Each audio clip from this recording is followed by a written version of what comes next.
بسم اللہ الرحمن الرحیم۔ السلام علیکم۔ آج میں آپ کو ماہ شعبان کے کچھ وظیفوں کے بارے میں بتاؤں گی۔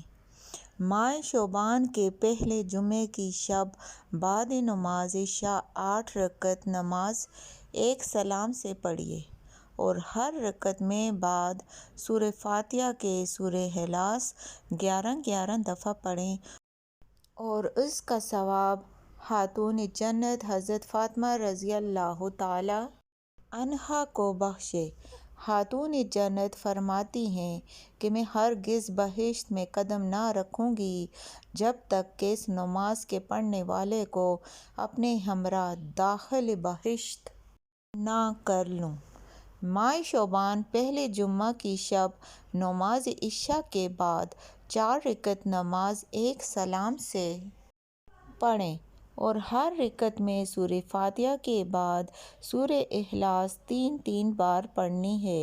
اس نماز کی بہت فضیلت ہے اور اللہ تعالیٰ کی طرف سے اسے عمرے کا ثواب عطا ہوگا۔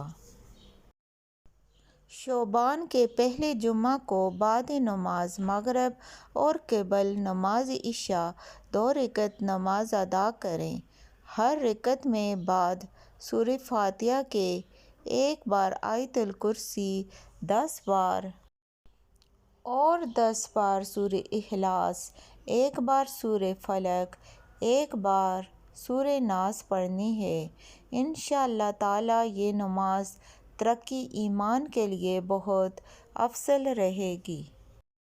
اگر آپ کو میری ویڈیو اچھی لگے تو ویڈیو کو لائک کریں اور دوسروں کے ساتھ شیئر کریں اور چینل کو سبسکرائب ضرور کیجیے۔ جزاک اللہ۔